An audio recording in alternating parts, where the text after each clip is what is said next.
Hi, welcome back to my Cowboys blog. It's the eve of the Senior Bowl, so let's scan around and look at who's being mocked to Dallas this early in the offseason. Walter Football has Louis Nix of Notre Dame falling all the way to Dallas, assuming he belongs this high with his injury problem. A 345-pound defensive lineman sounds perfect for Dallas. Franchise Hatcher to keep the speedy defensive tackle next to him and then pair him up with Louis Nix. Make Nick Hayden the third guy. Louis Nix would be perfect. His injury status is concerning, but his investment would clean up the linebackers. A big dude like that right in the middle makes it easier for Sean Lee. He occupies both a guard and a center. Otherwise, the guard and center, one of them would be free to go up the middle of the defense and try to find Sean Lee and pick him off. That's why you get like a great player at your one tech. Louis Nix would be just a great asset for our team. It seems like the way people are talking, one of the three following safeties will emerge as a legit first-round pick. Clinton Dix, Ed Reynolds, or Calvin Pryor. Especially I've seen Calvin Pryor mocked to Dallas. That would be great too. If these safeties are legitimate, talented safeties, and they end up at pick 16 or 17 for Dallas, that would be a great asset for our defense. We need great defensive linemen, and we need a great safety. Assuming one of these guys actually fits the criteria of a first-round pick, top-end safety could radically improve our defense. Calvin Pryor, I've seen mocked to Dallas on NFL.com. After all these years, to get a strong player opposite Church maybe what's needed to get our quarterbacks playing at a Pro Bowl level, and to give Church a shot at a Pro Bowl himself.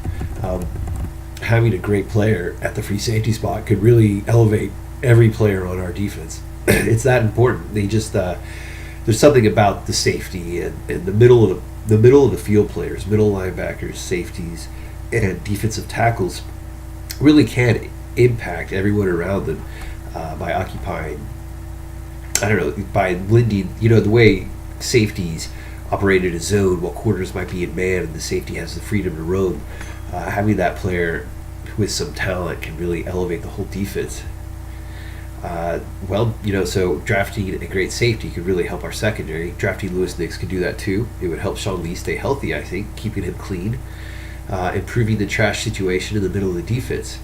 If Lee finished a season on the roster, I'm sure he'd be a Pro Bowler. So by drafting a potential Pro Bowl defensive tackle, you give your middle linebacker a chance to play at the Pro Bowl level himself. I think this is a win-win situation. Louis Nix or a great safety.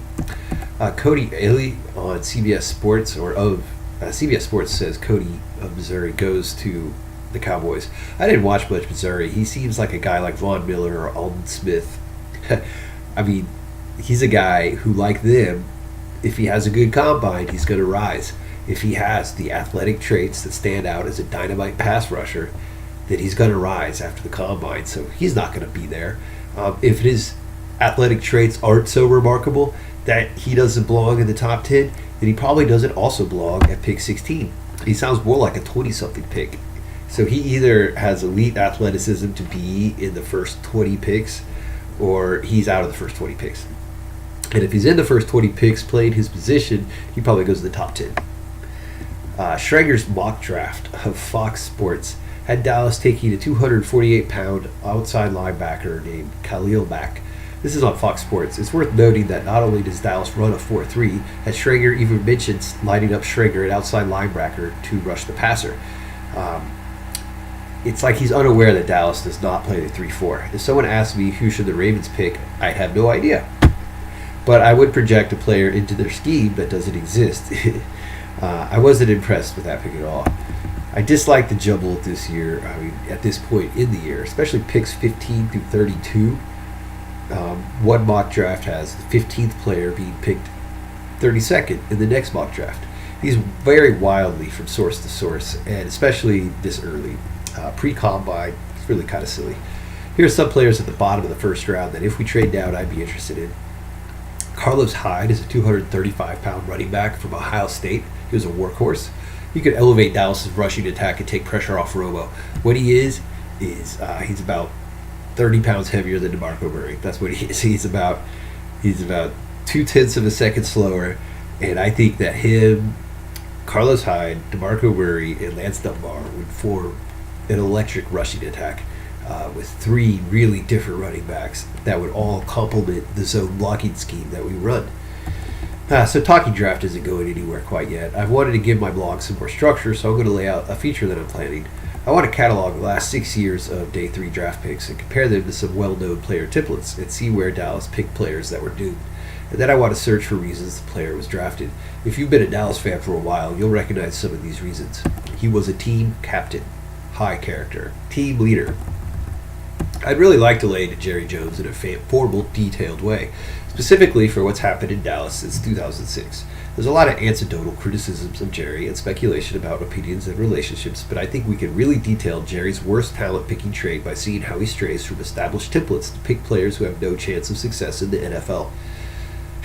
It's going to take some time. I hope to make it a video essay of decent quality so that it's easily shareable. I ran a thought about the title game. Do you think Pete Carroll would love to beat New England in the Super Bowl? That's the NFL team that fired him only to hire Bill Belichick. Well, that's my final thought. Looking forward to this more complete criticism of Jones, but really just as a player personnel manager. Nothing else. Anyway, signing off. Talk to you later.